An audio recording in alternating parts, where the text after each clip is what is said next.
stealing and self-enrichment. But who are the worst offenders? Congressman Gaetz offered to take us on a tour. So one of the committees where people have a lot of information is the Appropriations Committee, because they can view almost any vector of government funding.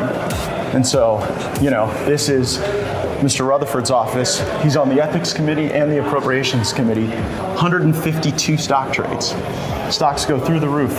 And actually bought Raytheon stock the day that Russia invaded Ukraine. Yeah, that's a big one. Yeah, imagine if every American could make money off of war. Yeah, setting aside the whole shame and ethics questions. How many more on our hit list here? There are a few more. I wish there were fewer on the hit list. I wish we could only stop at one or two offices, but as it turns out, energy is a sector that sees a lot of congressional stock trading. Sure. And we have members who are on the Energy Subcommittee of Appropriations, like Michael Gaetz, chairman of the Ethics Committee, and he's traded somewhere between tens and hundreds of thousands of dollars in energy stocks. He's been buying online gaming stocks and just making a killing on them. So you would think that the people that were on the Ethics Committee would be your best allies in this fight, but indeed they're some of the most prolific traders. And not only trading, but in the case of Mr. Gaetz, trading in an area where he has access to energy information more so than almost any other American. And no indication that he wants to maybe slow down, pump the brakes, recognize that there might be some appearance of impropriety here? It seems as though the pace is only accelerating. All right. Huge amounts of money sloshing around. Not a lot of accountability. Which building? Well, they have to uncryogenically freeze the senators for votes. While walking to the Senate offices, we passed two members who deserve mention.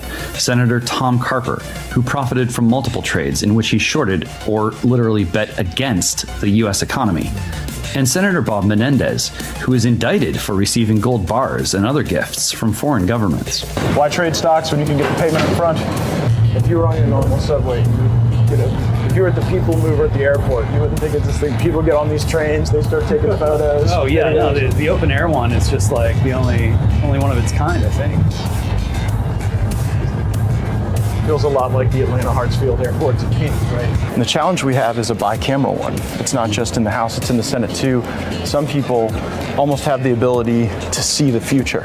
And it's regulatory actions that sometimes people get an early look at.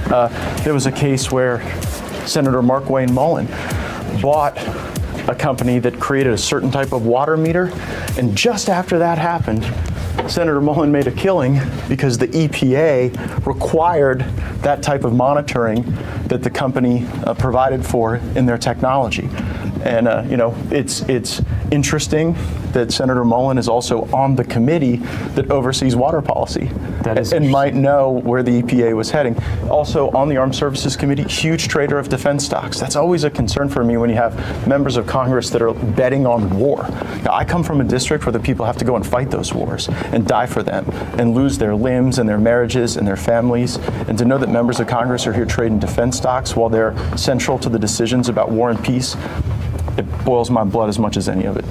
In a time of extreme division, it's amazing to see how unified members of Congress are on this matter, both those who are profiting from stock trades and those who oppose it. The big one. This is ground zero. Yes, we have hit the summit. So Nancy Pelosi promised she would bring legislation to the floor to ban congressional stock trading. Never did. About $120 million in volume that she's done trading stocks, about $3.5 million a year. There's no kind of like ribbon or prize medals hanging out here. She's got to get something at some point, right? Well, I tell you, this is where we could have gotten action. She made a promise that we were going to hear a bill to change it. But when you're looking at this type of volume, she bought like millions of dollars in call options on one stock that just shot through the roof. So certainly a prolific trader, not someone who kept their promises on ethics. Her bill was all theater then, right? Well,